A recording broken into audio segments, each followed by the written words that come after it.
read like the US standard editions because the UK covers for Percy Jackson are abysmal and they just should be removed from existence.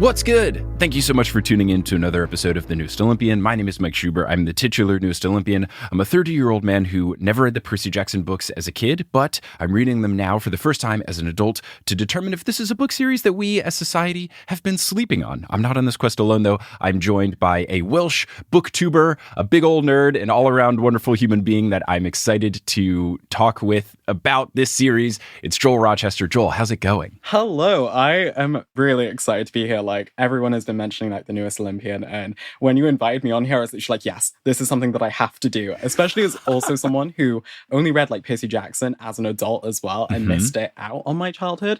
I definitely feel like we can relate in certain ways. I'm definitely like highly anticipating the rest of your journey throughout the entirety of the Percy Jackson series. I'm very excited to have you as well. It is a two-directional thing here where I've had many people recommend you to be a guest on the show. So I'm glad that we could finally make this crossover happen. Also, a lot of people have been asking for more international guests. So the more the merrier. It's fun to hear all the different perspectives. Yes. If things are changed for the US versus the UK. Oh. I'm assuming you didn't read it in Welsh, the ridiculous language that it is. No. I don't even think they were published in Welsh, which was surprising. But no, I think I read like the US standard editions because the UK covers for Percy Jackson are abysmal. Oh, interesting. They just should be removed from existence. Let me Google Percy Jackson UK covers. They're really bad. It gives very much like 2005 like fantasy vibes, like BeastQuest almost. Okay. Very much like this is like a teenage boy series, like need to read. So I feel very much with like the new adaptation, fingers crossed we get brand new covers for this series in the UK. Please. I feel like I've seen something about, maybe it's not a UK thing, but I feel like I saw something about new covers coming out. But hopefully that's the case. I am looking, and I've cropped it so that I can only see the first two. Gosh. Honestly, I thought I clicked on a Animorphs book cover thing. It's that like mid-2000s vibe. I'll put a link to it in the episode description so you can see this image. But the one for the Lightning Thief is a Converse sneaker with an H on it, I guess for Hermes, and then wings popping out of it. And then just a generic ring with little logos for all the gods, I guess. And then it says, so I made fun. I did a Patreon bonus episode where I went through all the covers for The Lightning Thief after I finished The Lightning Thief. And this was one of them. At the top, it says, half boy, half god, all hero. That's so bad. The internal cringe I felt with that. I was just like, okay, no, I cannot read this series covers. So I got the one, I think it's like the paperback ones that before the new covers that all like line up together. Oh, yeah. It's so gorgeous. I love it. That's way better. Yeah. This cover also has 5 different fonts on it. Yeah. It's a bit strange. So that's wild. I'm also now looking at the Sea of Monsters one, and it has the same generic ring with all the logos of all the gods, and then a big red sea dragon. I've read the book, or I'm pretty far into the book. I don't remember meeting this person. I'm trying to think of like if they're... The closest thing I could think of for this is that they see green scales sometimes in the water, but this is like a red Loch Ness monster. Yeah.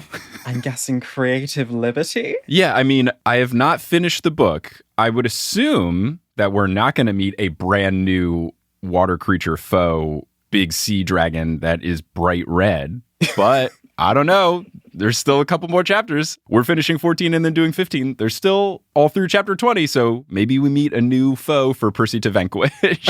We shall see. Well, you shall see. I guess, yeah. Anyway, before we get into the chapters, you said that you didn't read the books as a kid. What eventually led you to reading the series? I think it was a multitude of things. Firstly, it was kind of me missing them out as a kid, and like a lot of people being like, okay, you need to read Percy Jackson. And I had promised like a few of my friends I'd get around to it eventually, but I was just like, oh, it was something that I want to get into, but I didn't really have the time to get into. And then I think ever since like creating my booktube channel and just like wanting to discover more books, I typically do like series reading vlogs on my channel where I just read like an entire series for a video.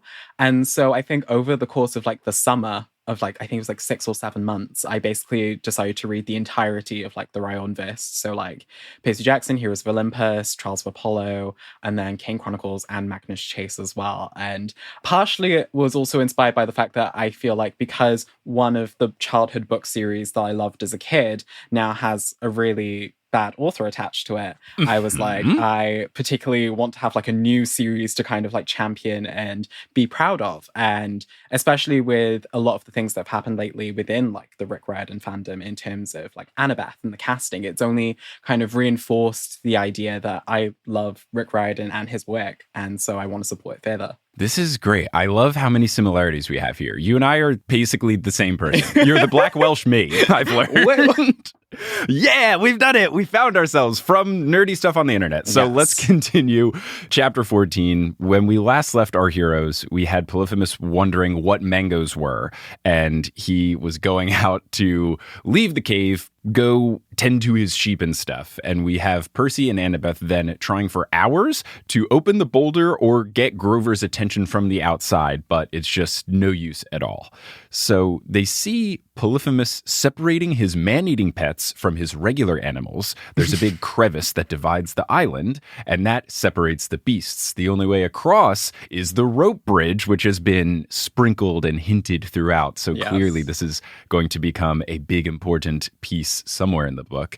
And Percy, as the narrator, notes that the planks are too far separated for the sheep to navigate. So you wouldn't have a situation where man-eating sheep would go over and then decide that they wanted to eat regular animals for a snack. I think the concept of man-eating sheep is just so interesting to me, purely because like you could just literally have an army of man-eating sheep and no one would actually know. Yeah, they are really big, right? They're not just sheep-sized. I think they're also giant. Because like they kind of storm that deer and just like completely annihilate it. Right. So it's like they have to be like big enough that they can eat a whole deer, but then also small enough that the deer just doesn't completely disappear. Right. What I'm imagining is that because Polyphemus as a cyclops is giant, maybe they are proportional to what sheep are to humans, but they're a little bit bigger. So next to him, if you were looking without any sort of perspective, you would just think, oh, that is a man and sheep. Yeah. But then you realize, oh, giant man, giant sheep.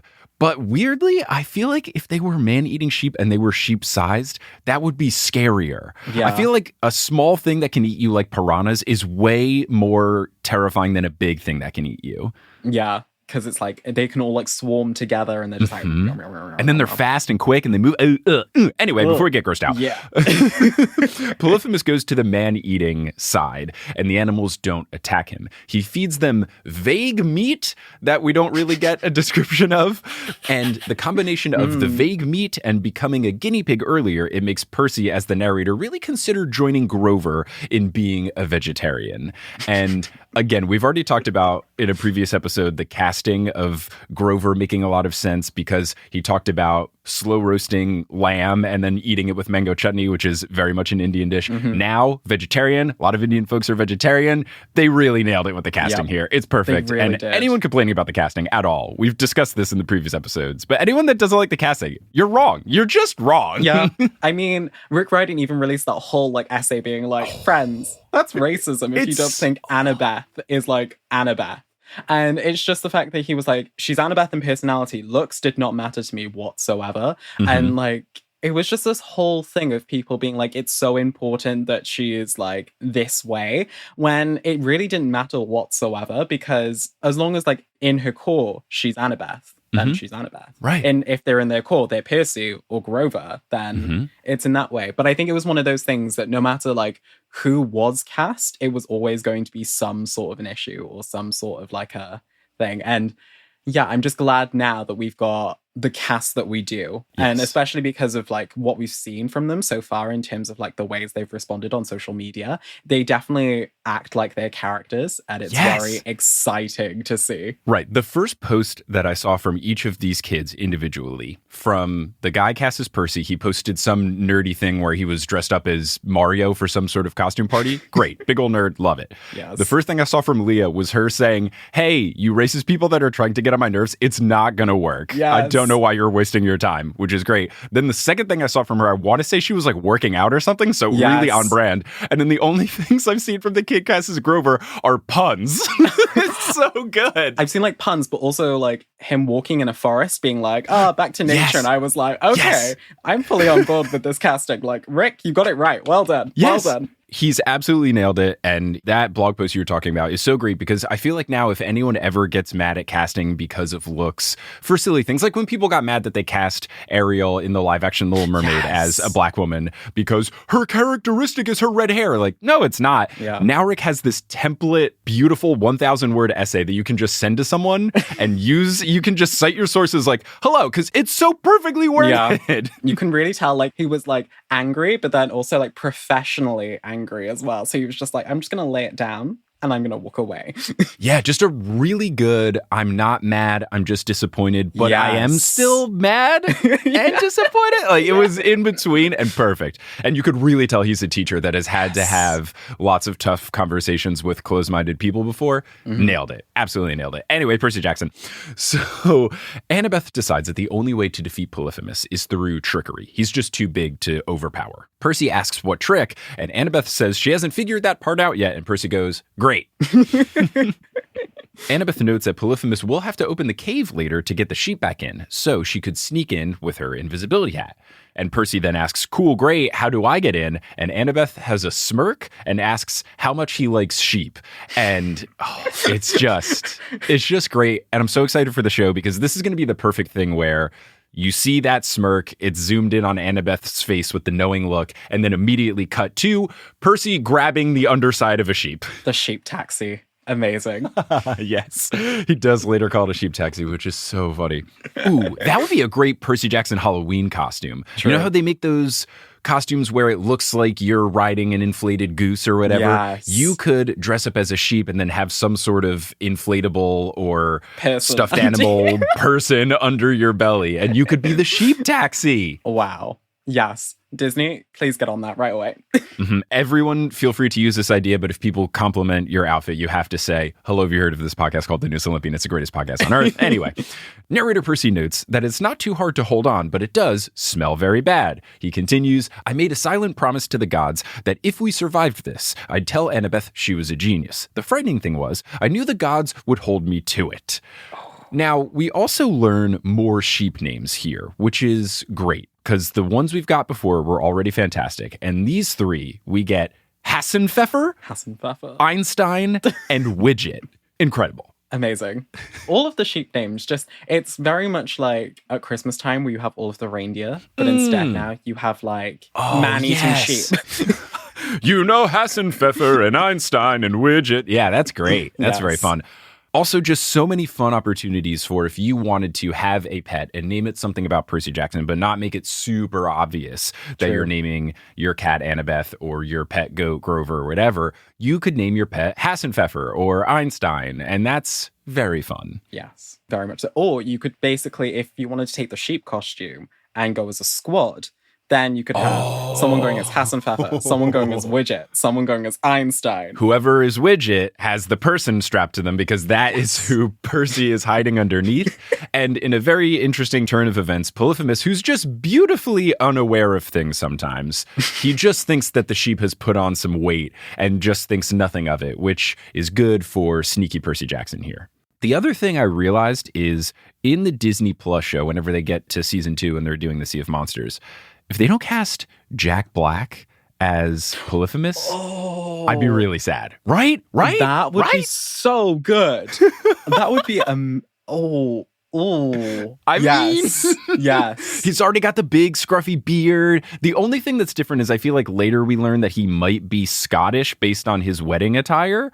So that's the only thing maybe, but I feel like Jack Black would nail it. We could do an alternate casting for Jack Black as Mr. D as well. So any of those two. I just feel like I would rather see Jack Black be silly and kind of aloof as opposed to grumpy boy mean pants that Mr. D is. Yeah. I feel like I had a casting in line for Mr. D and I've already forgotten it. But whoever is in charge of casting for Disney Plus, honestly, you're already doing a great job. You don't need to talk to me. You're clearly thriving. So, once they get inside, Annabeth shouts, "Hello, ugly!" And when Polyphemus asks who said that, Annabeth says, "Nobody." And immediately, from my limited Odysseus knowledge, I thought, yes, perfect, classic, this is great. And Polyphemus replies, "Nobody, I remember you." So, again, he's fallen for the trick, hook, line, and sinker. Yes. Oh. It was just such like a great like throwback to the Odyssey, and like especially because I find that more often than not, the way that Rick Riordan like interacts with Greek mythology, it's done in such a way that people can like really easily learn from it. Yes. Because it's kind of like, oh, something happens, and then he like kind of gives an explanation either during the fact or after the fact it's happened. And so you're like, oh, now I know something about Greek mythology that I didn't know before. Yeah. And it's just so great because not only are you reading like a great series, but you're also being like given like a little bit of an education in the mythology as well. And it was just something I vastly enjoyed whilst reading. Yeah, and I think that's really fun. I still like learning about Greek mythology, even though I learned most of it from playing Hades the video game. But now I've learned more. That's really good Hades game. is such a good game. It's good. It's really good. But it made me jealous. I mean, I'm not jealous that I didn't read it as a kid because this is my job. So this is super cool that I get to pay to do this and not be an engineer. However, if I read this as a kid, that would have been very cool because you can read different YA series that are about fictional worlds that don't exist, and that's fun and could help you at some sort of bar trivia or something. But if you actually know Greek mythology stuff, and then later in high school, you need to read the actual Greek texts, and if you have any sort of history class that involves that, you'd be much more knowledgeable about it. It's like when in high school I had to read Hamlet and someone told me it's just the Lion King. It helped so much. Yeah. Everything made way more sense. Oh, I love Hamlet. It's like one of my favorite Shakespeare plays purely because of like the chaos and the hilarity of everything. And just Hamlet's like kind of slow descent into like faux madness, but then also madness. It's very funny. Hamlet is high on my books that I didn't fully appreciate in high school but need to reread list. 1984 is at the top of it. Ooh. I was just not old enough to fully get the commentary there. Yeah. So I definitely want to reread that. The one that I don't have to reread though, Pride and Prejudice. Immediately knew that book was great. It slaps. It's phenomenal. I literally read Pride and Prejudice for the first time, literally, I think 1 or 2 weeks ago, because I managed to avoid it in my entire English degree. Okay. Because there was 1 week where Pride and Prejudice was assigned alongside Jane Austen's like 5 other major novels. And I was like, I ain't reading 6 novels for 1 class. So I basically missed it. And then it never came up again. And so I was like, oh, I'm finally getting to read Pride and Prejudice. And like, I'm kind of glad that I read it now instead of in an academic setting, because I think I just could appreciate it a lot more because I was reading it on my own terms. Yeah. Have you read or heard of Pride and Prejudice and Zombies? Yes. I think I saw the trailer and maybe some of the film. I think it was on like TV like a while ago. I think I caught like a glimpse of it, but I haven't like seen it in its entirety. There's a book too, which is what I think it started from. And I'm pretty sure the book just kind of, it's either written in the old school text or it is the old school text just with extra stuff added. I need to read it. I haven't read it yet, but I've read regular Pride and Prejudice. So I'm excited to do that. And then I can also recommend there's a very fun board game. It's more of like a card and dice game called Marrying Mr. Darcy, where you play as all of the different women from Pride and Prejudice and you have to find a suitor that best suits you. And then if you have a better match, you get more points. It's hilarious. It's really fun. None of these people are paying me to promote these, but all of you should. Come through. Email me. Let's sponsor it. This episode brought to you by Marrying Mr. Darcy, the card game. Yeah, Jane Austen, hit me up. Come on. No free promo. Wake up. Come back from the dead. Come on. Zombies, come through. Let's go. Come on the pod, Jane. Annabeth then taunts Polyphemus for being too stupid to remember anyone, let alone nobody with a capital N. This causes Polyphemus to chuck a boulder at her, natural response from when someone calls you unintelligent. As you do. Yeah, as you do. But he misses, so Annabeth taunts him further. Narrator Percy then explains the Odysseus of it all. So I think we all know the story. We've talked about it on the pod. If not, pause, Wikipedia, come back. And then narrator Percy goes on to say, apparently, he didn't even stop to consider that Annabeth's voice was female, whereas the first nobody had been male. On the other hand, he'd wanted to marry Grover, so he couldn't have been all that bright about the whole male-female thing. Interesting little commentary, and I feel like this is fine, right? Like, this feels fine. I feel like, because I was doing some research into Polyphemus, and I think it said, like, he engaged in, like, homosexuality a bit. Greek mythology? I believe it. Yeah, I mean, yeah. It's probably true. So, like, I don't think he particularly cares about gender. I think more so in this, like, situation, I think it's just Percy kind of, like, not realizing there's more than just straight people. Mm-hmm. And, yeah, I feel like it's definitely one of those things that, like, it's definitely more of a character thing rather than a thing that reflects the views of the author, as we've already prior touched upon. Right. I feel like this is just Percy being a 13-year-old boy and learning about the world, especially being a 13-year-old boy in a 2007 setting. Yeah, I don't think this is Rick taking a route of a certain author we alluded to earlier. Yeah. So narrator Percy says, quote, I dropped off my ride, patted Widget on the head, and apologized. Amazing. What a great... It's perfect. Just to be like, okay, great. Thank you very much. Also, I'm sorry. Carry on. Yeah. Thank you, Percy. Wonderful. Percy works his way through the maze of the cave, and he finds Grover trying to cut Clarice free with safety scissors. Apparently, he's been working at it for hours, but it's just not giving because the rope is like iron. It's very thick. Clarice sees Percy and is surprised that he wasn't blown up, and Percy says, good to see you too.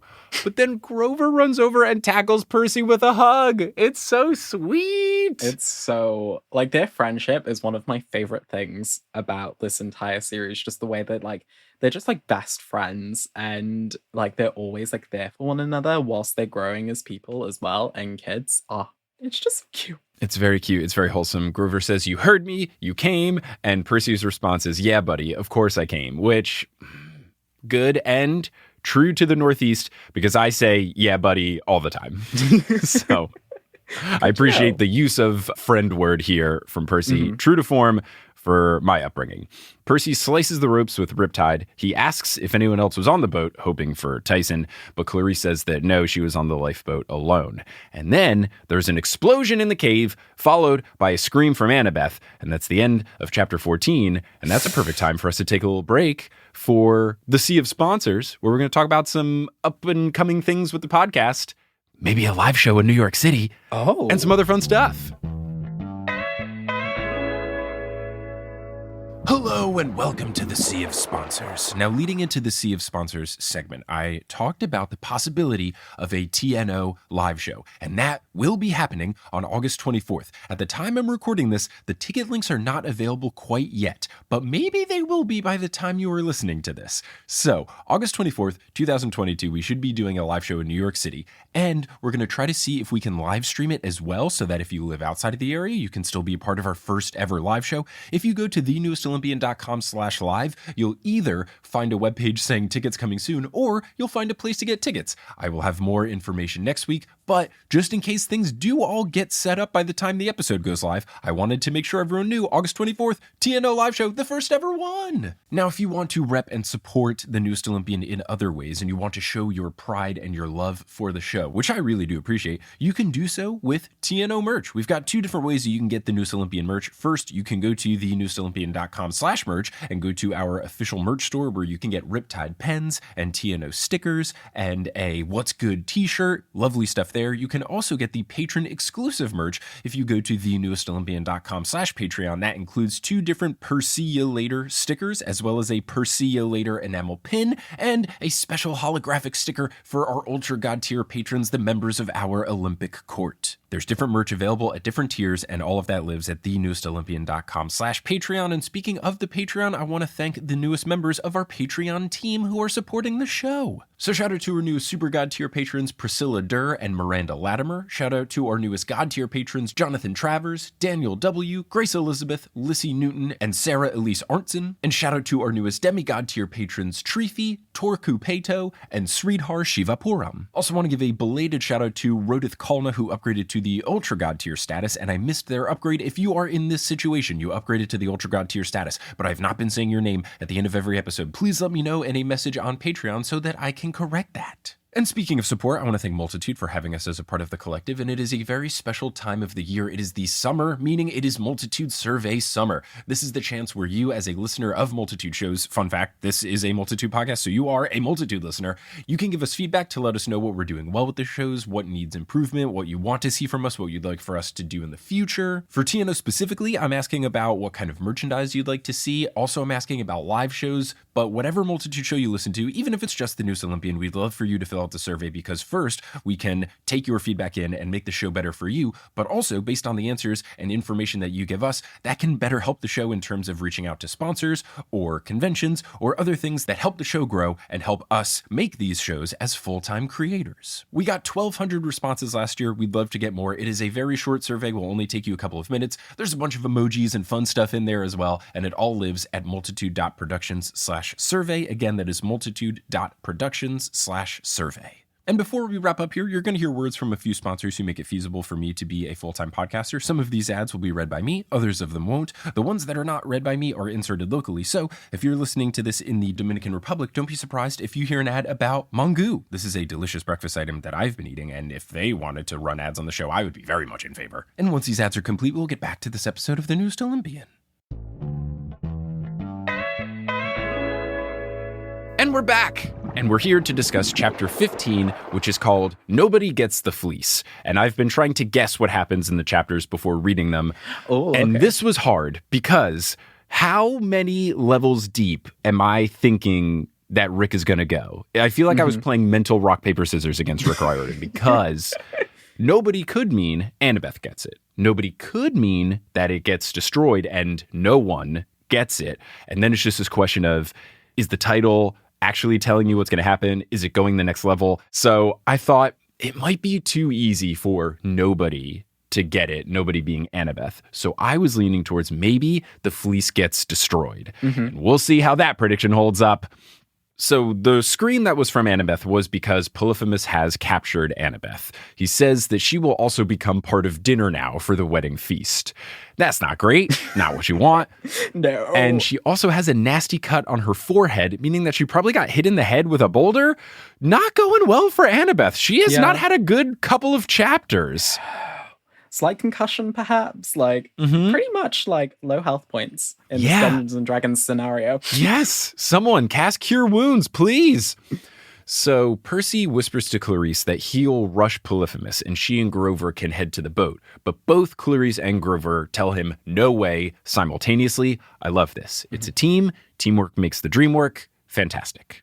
Clarice picks up a ram's horn spear, and Grover grabs a sheep's thigh bone to use as a club. Good job, Grover. That'll work.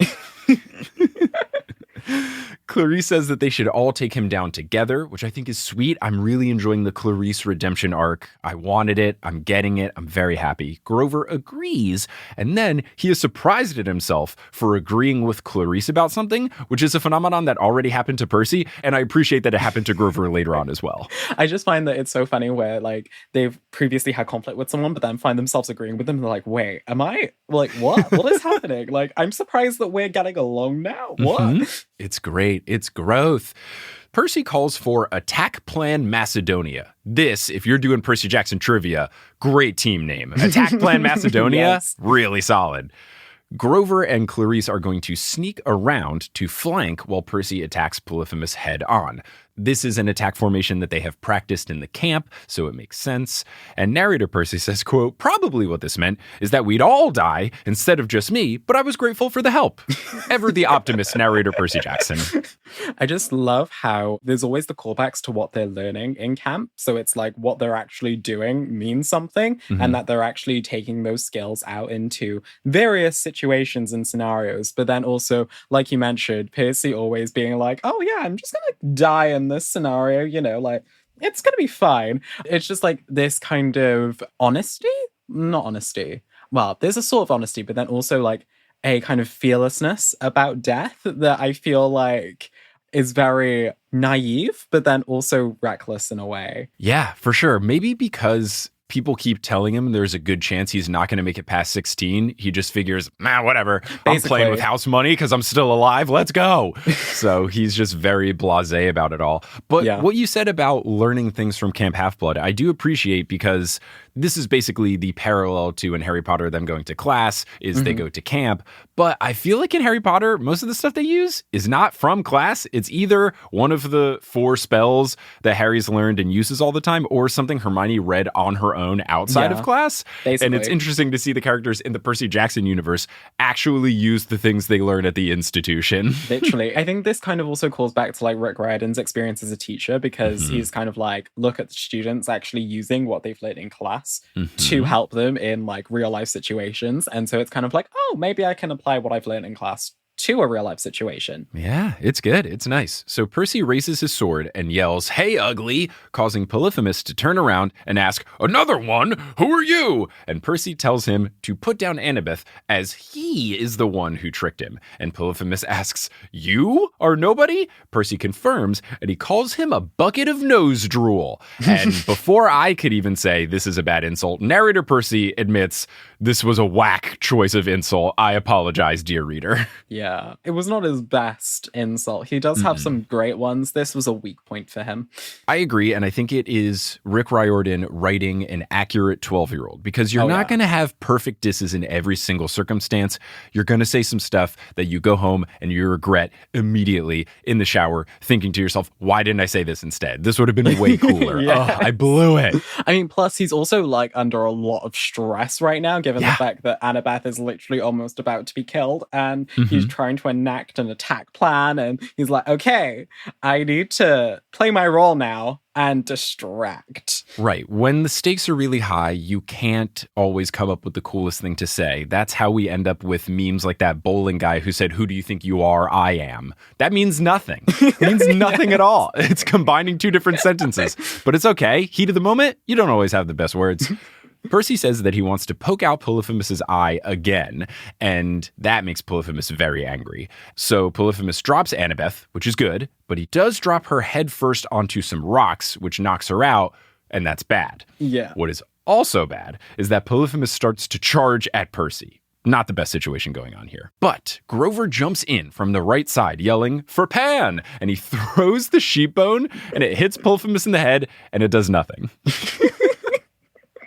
That was not very effective. No, not very effective. Grover uses sheep bone throw. It's not very effective. Didn't work. I really hope they play this up for a comedic moment in the TV show, because it would just be so fantastic just to hit with a thud and then just fall down and have no effect. I feel like the music will like build up to Grover doing the throw, and then everything will just fall to silence when it like hits him and has no effect. And then he's just like, no. It would be all zoomed in intense on Grover, and then maybe it follows the trajectory of the sheep bone, and then it zooms very far out so that you can see it just plonk off his head and just hit the ground and make a very echoey, clanking noise. Like if you ever drop a cup in a cafeteria and it reverberates throughout the entire cafeteria so everyone knows, hey, this dweeb dropped a plastic cup.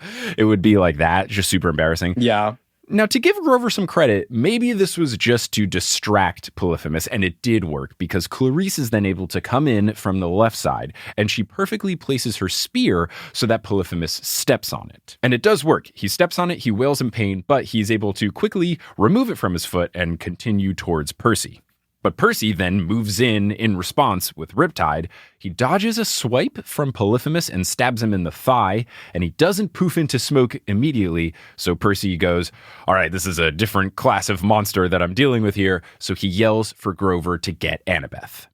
Grover grabs Annabeth and her falling cap, and Clarice and Percy work to keep Polyphemus distracted so that Grover can get her and get out and get her to safety. What I appreciate here is that Percy is impressed by Clarice's bravery. This is good. I like them becoming friends. Basically, what's happening is Clarice keeps charging in for attacks, and then Percy hits him with a follow-up attack afterwards, which I think is very fun. And you referenced D&D earlier. It made me feel like Percy was a bonus action, like Clarice was rolling for an attack and then goes, for a bonus action, Percy's going to hit him right afterwards. And then they just keep doing that. There's just a really good like synergy between the two of them at the moment where they're kind of like working in tandem with one another. And I just really like the growth of the friendship that is being developed here and just seeing them like work together. But also I think this is kind of like a running theme throughout this entire book, kind of like not judging people based on like first impressions. And I think we'll get into a little bit of that like later on in this chapter, but it's definitely something to like keep in mind throughout like this book and also the entire series as a whole. Yeah, that's a really good point. You must be a book YouTuber because that is a good point to make. I just realized Tyson is certainly that. Yeah. Definitely have it with Clarice. And then later on, we'll see you might get a little bit of that with Polyphemus. So there's a lot of that. That's a really good thing to pick up on. Nicely done. Thank you. I also appreciate with the teamwork element of it, it's them playing to each other's strengths. Clarice is the more brave person. She's the fighter. And she's just focused on leading the attack. Whereas Percy is kind of half paying attention to the attack, half paying attention to what's the next step. Because he's quicker on his feet, a little more craftier with the planning, and everyone is doing their roles. Even Grover, he's a satyr, he's a protector, so he just fully goes into, let me save Annabeth and get her out of here.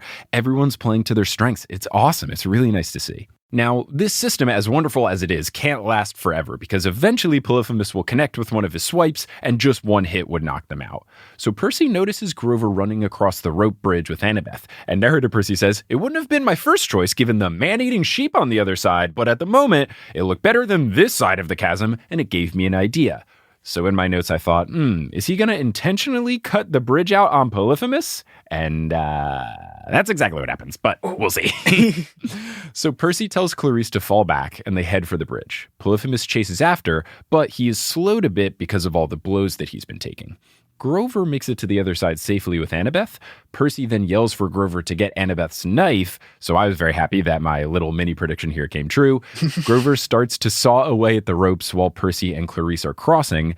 The ropes are half cut as Percy and Clarice dive and land safely on the other side of the bridge. Percy then slashes Riptide to cut the remaining ropes, but it's too late because Polyphemus has already made it to the other side safely. I feel like it's going to be one of those moments in the TV show where it's going to be one of those like highly anticipated moments, and then they cut the bridge and then you think it's all fine, but then you just see the hand climb up and then the episode ends. Yeah. I mean, look, the cinematographer's got to reach out to us. We're doing some great work here. We're storyboarding the entire show here. I'm also excited to see, because we have been talking as if the second movie does not exist, which I think is probably the correct approach. But I am excited to see how everything in the second movie will be nothing like we're describing. It's just going to be terribly done. Have you seen the films? I have, and have swiftly forgotten most of it from my brain. Good. It's certainly an interesting experience, to say the least, given how they changed quite a bit of things that happen in like the book to the movie. And I'm just glad now we're going to have this new adaptation that Rick is involved in and will probably love a lot more than the movies. So, yeah, and hopefully we'll get some we will probably get some like greater adaptation from the TV show. Because I definitely think Percy Jackson is more so a TV show kind of novel, if you get me. I think it's more so made for TV rather than made for film. Yeah, because there are definitely individual arcs. It feels like there's nice episodic breaks. What's also nice about the TV show, I've read, I think Rick wrote a blog about it, but they're going to add some extra stuff too into the show. So it's going to flesh out things a little bit more, which I think is really cool. I feel like that's the right approach to do it, and the TV show gives them that opportunity, as opposed to if it was a movie doing like some director's cut thing, or like Star Wars where they go back and they add stuff and they change things to CGI and then also add new scenes and blah, blah, blah, blah, blah. I feel like this is a good opportunity for Rick to either flesh some things out or make any changes. If there was anything that didn't hold up to the test of time, I'm excited for the extra stuff. Same. It's going to be so much fun. And especially depending on how they release it, if they're going to do like a weekly format or if they're just going to release it all at once, I think it's going to be so exciting to just see everyone kind of like react to it together. It's going to be amazing. Yeah. I mean, I'm assuming you'll probably make videos. I'm definitely going to be making episodes about it. I hope for our sake that it's weekly, because if they do the one big dump, I'm just going to have to not sleep for a week and make a whole bunch of content. It'll be very stressful. But also, I am wishing like Disney Plus also reaches out to us both and it's like, hey, do you want an early screener? Well, I mean, and I'm like, I know. I'm not going to be shy about the fact that I have the most popular Percy Jackson podcast. Disney, if you're listening, I currently host the most popular Percy Jackson podcast. And if you want to do promotion for your show, yes, I think it would be a great opportunity. Totally do it. And do me too. Thank you. Yes. Joel's very nice. You should get Joel in the mix too. I don't know booktuber rankings of stuff, but no one else recommended any other Percy Jackson booktuber to me besides him. So I assume he's the number one in the world. Thank you. Fingers crossed. We got to get on that blue carpet, baby. Yes. Anyway.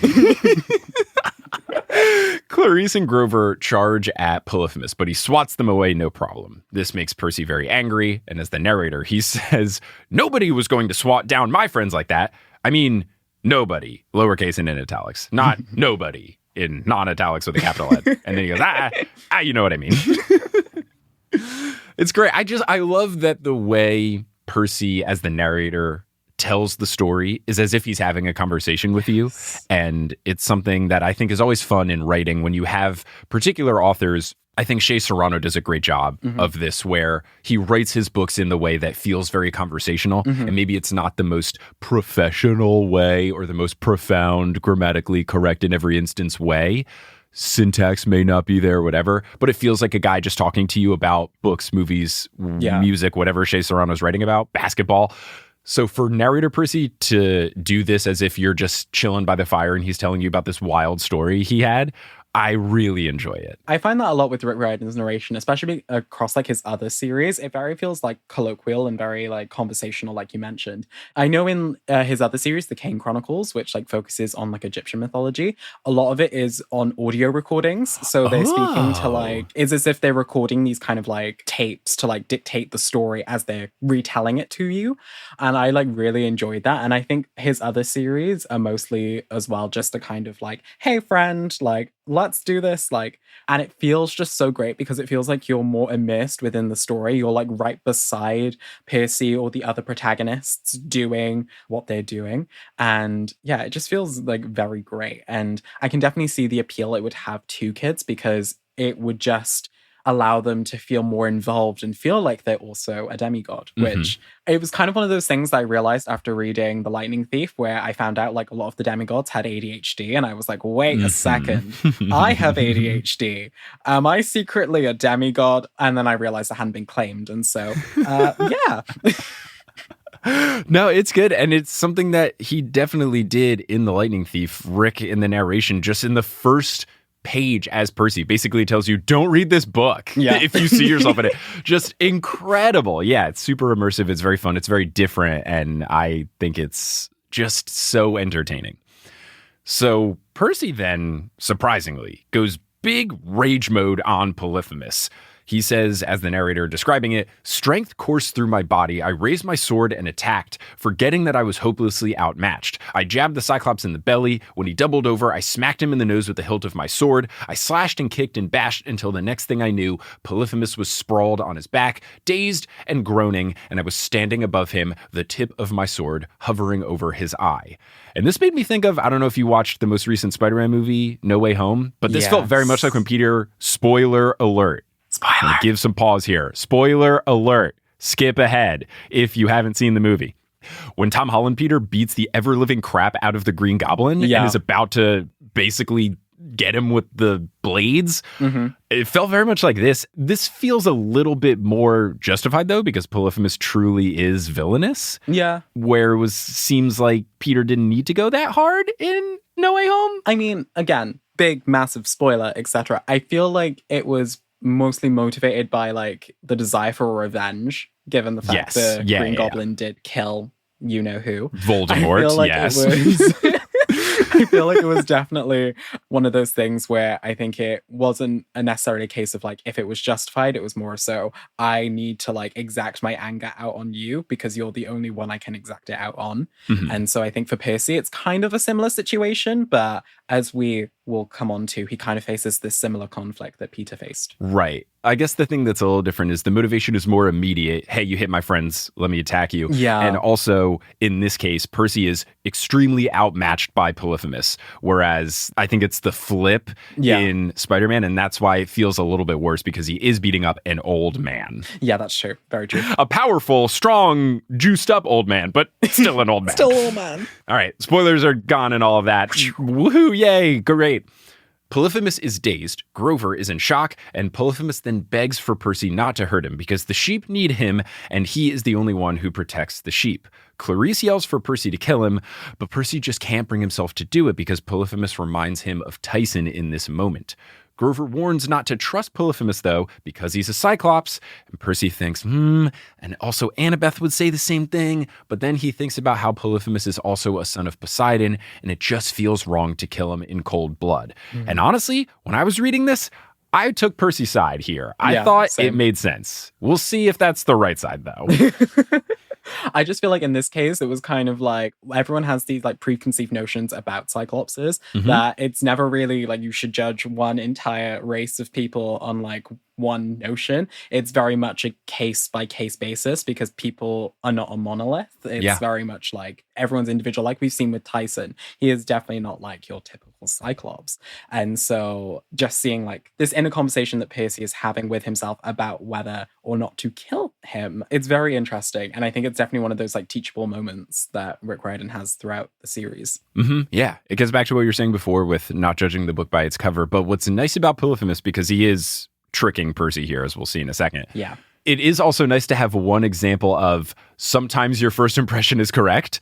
So you have different examples throughout the book where sometimes if someone seems like a bad person, they are a bad person, and bad people can also lie about being a good person. But look at all these people who we disliked or were uncomfortable with early on that now we love and we appreciate. Yeah. So Percy tries to bargain, saying, we only want the fleece. Can you just let us get the fleece and go? And Polyphemus is sad at the thought of losing his prized possession, but he agrees. But it was a trick, because he smacks Percy to the edge of the cliff and is about to eat Percy when suddenly a rock the size of a basketball flies into Polyphemus's throat. And I knew, yes, Tyson, my boy! Polyphemus stumbles and falls over the cliff. And he even does the Looney Tunes chicken wing flap in the air thing before plummeting down. And you hear someone say, bad Polyphemus, not all Cyclops as nice as we look. And that someone is Tyson. Yes.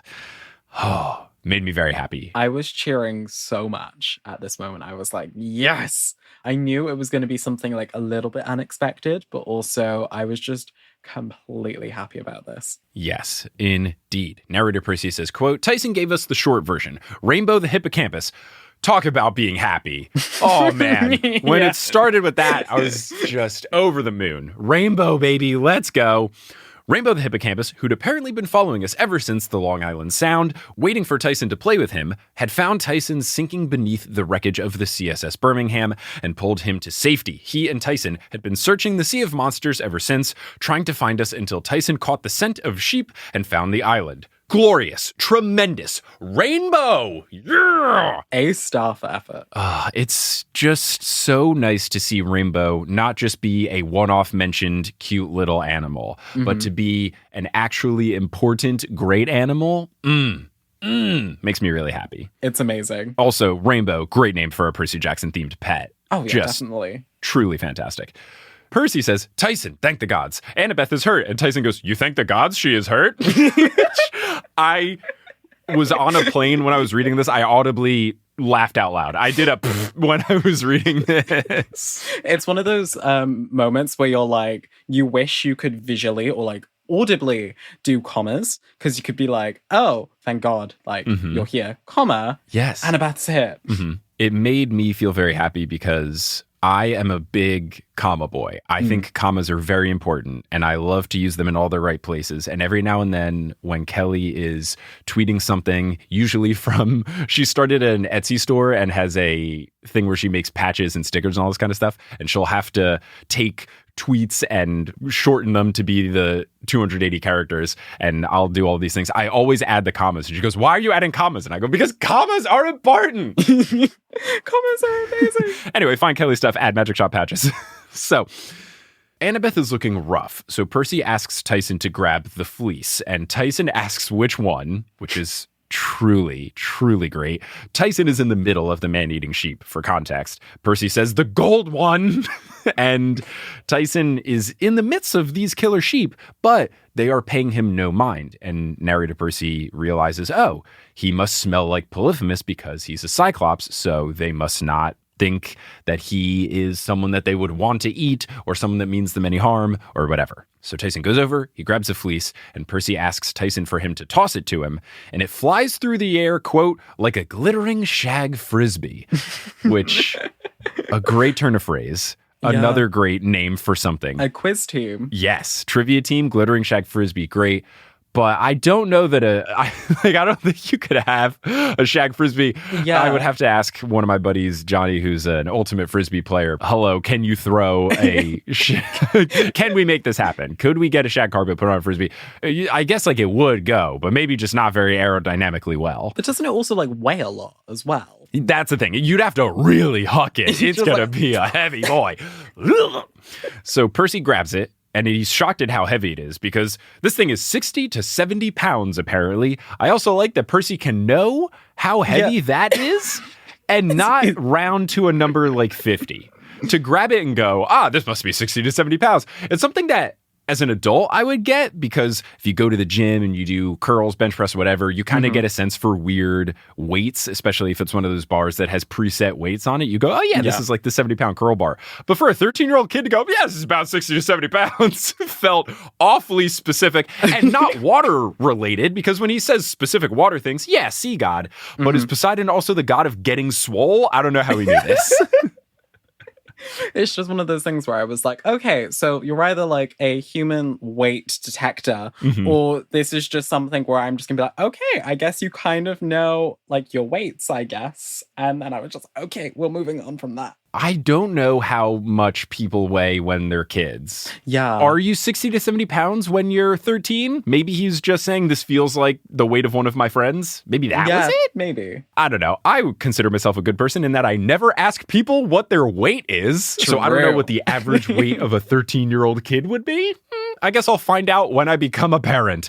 So Percy catches this very heavy shag frisbee and drapes it over Annabeth, and he prays to every god that he can think of, even the ones that he doesn't like. Annabeth comes to and asks Grover, "You're not married?" And Grover says, "No, my friends talked me out of it." Incredible. Truly wonderful. I love it. Annabeth recovers almost instantly, and Tyson is then starting to have issues with the sheep. They were friendly at first when he thought he was going to feed them, because just like all pets, they love you because you feed them. Before you get mad at me, I'm sure your dog loves you, but you know what your dog definitely loves? Food. And you give your dog food. So maybe your dog loves you outside of it, but a major factor in your dog loving you is that you feed your dog. If you didn't feed your dog, I don't think they'd love you. Yeah. There was of you a bit more just before and also just after you fed them. But, you know, it kind of is like normal levels like other times, but they especially love you at that like golden period of feeding time. I will move past it before the pet people get mad at me. Well, true. We'll just breeze past this. But they're now getting a little bit testy since he has not fed them yet. So because the bridge is down, our team has to go through the field of killer sheep in order to get to the ship. And I thought it was pretty funny. They have to go through the sheep to get to the ship. So Percy asks Tyson, can you lead the sheep as far away as possible so that we can get by? And then can you meet us at the beach? And my instinct here was don't separate yourselves. But clearly Tyson can handle himself on his own. So I felt okay. We learn that Annabeth is not actually healed because when she tries to stand up, she just cannot do it. So she looks okay, but she's still not feeling 100% great. She's definitely improved, but the fleece doesn't work that quickly. So Clarice can tell that Annabeth's ribs are broken, and Percy asks, how do you know that? And Clarice says, because I've broken some myself, which is the best answer possible. Yeah. She's like, I know what this feels like. I know what this looks like. Don't question my intelligence, Percy Jackson. And I'm like, yes, Clarice, own it. I am the subject matter expert in breaking other people's bones. Yes. I know more about this than you. Because Clarice can tell that her ribs are broken, she just grabs Annabeth and lugs her over her shoulder and says, come on, let's go. So they all get to the water. Percy wills Queen Anne's Revenge to come around to them, and then Tyson comes running in, followed by a bunch of hangry sheep. Percy bets that they won't follow them into the water, though, so he suggests that they all start swimming to the ship. And Clarice questions Annabeth's ability to make it, but Percy is confident in his water powers, so he feels like this is going to be just fine. Percy says, once we get to the ship, we're home free. And then, unfortunately, narrator Percy replies to regular Percy saying, we almost made it too, which is crushing, especially because by the structure of the chapter here, I could tell that this was the last page in the chapter. So not only did I know things are not going well, I also knew, well, can't see what happens because the way this podcast works, I don't read ahead. So what we see in the next line is that Polyphemus is approaching them with a boulder in each hand, which you don't like to see. And that's the end of chapter 15, and that's the end of this episode of The Newest Olympian. Yeah, Polyphemus is dual-wielding boulders. This is going to be a fun time. Already scary on his own. Yep. Already scary with one boulder. 2 boulders, too many. Yeah, that's like code for 2 Annabeths and 2 concussions. Not what you want. But no. What you do want is a fun episode, and that's what we had. Joel, thank you so much for joining. This was an absolute blast. I'm glad to have met you via the internet, hopefully one day in person, and hopefully if you would so be inclined to come back on the pod, we'd love to have you again. Definitely. I've had so much fun discussing this today, and I would definitely love to come back on the podcast again, like numerous times. Like it's just been so much fun. And I would just love to like continue discussing Percy Jackson with you. It's just been great. And hopefully we will get to meet in person someday, maybe at the Disney Plus Percy Jackson screening. At the premiere, obviously, when they fly you out and they just have me go over. It's going to be in New York. Come on. Exactly. So like, I'll just walk. You don't even have to pay any expenses. Come on, Disney. It's easy peasy. Please. But if people want to find you doing stuff on the internet, Joel, where can they find you? I'm on YouTube at Fictional Fates. I'm also on Instagram. That's also at Fictional Fates. I'm on Twitter at Joel Rochester. I basically have everything like linked together. So if you find me on one platform, you'll find me on the rest of them. I basically talk about books in a multitude of ways. Recently, I'm doing kind of like pop culture and literary analysis together. Ooh. I recently did a whole like analysis of all of the books that Isaac read in Netflix's Heartstopper. Nice. And so that was a lot of fun. My next one is analyzing pirate books inspired by HBO's A Flag Means Death. And so it's been a lot of fun. And I'm definitely liking this kind of like new format of like long form analysis of books. Yeah, that's fun. And that's very timely because 2 episodes ago, I believe when we had Alyssa on the show, she talked about Heartstopper and Our Flag Means Death quite a bit. So much so that I have now begun watching Our Flag Means Death, and it's great. Heartstopper, potentially the next show to watch. I got a fair amount of positive feedback when Alyssa brought this up in the episode. So now, knowing that they can find some content for someone talking about it with a familiar voice, awesome. There you go. Boom. Well, Joel, thank you so much for joining. Listeners, thanks for listening. And until next time, when we figure out what Polyphemus is going to do with these boulders, who I wonder what he's going to do. I'll see you later. Bye, everyone.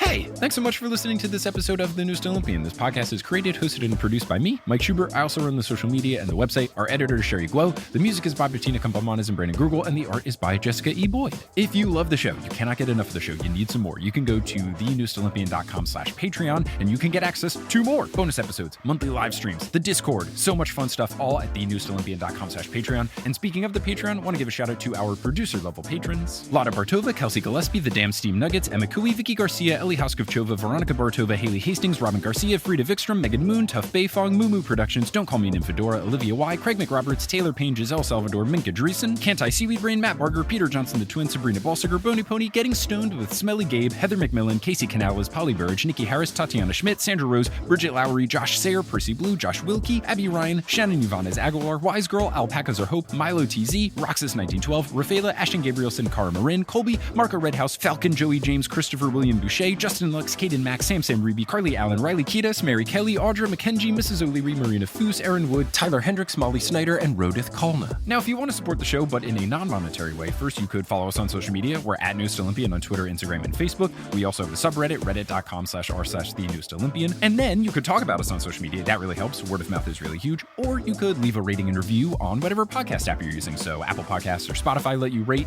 If you want to rate us, leave a nice review. That's really nice. But honestly, the biggest thing, word of mouth. If you think of someone that would love the show, reach out to them directly and say, hey, there's this podcast, there's this guy, he's reading the Percy Jackson books for the very first time. I think you're going to like it. Here's a link to it. That is huge. All of these things help, and I'm appreciative to all of you who have done it or who will do it in the future. But I'm just so thankful that you listened to this episode of The Newest Olympian, and I hope you tune into our next episode where we will be covering chapters 16 and 17 of The Sea of Monsters, and we will be joined by very special guest Ashley Latimer. But until then, I'll Percy you later.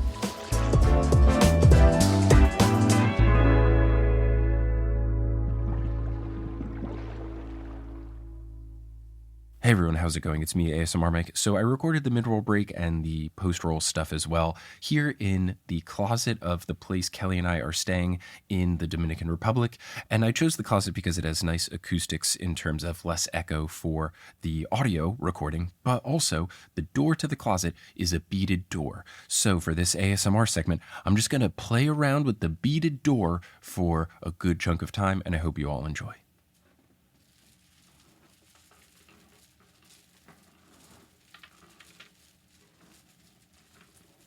I'm going to bring the mic closer to the beaded door.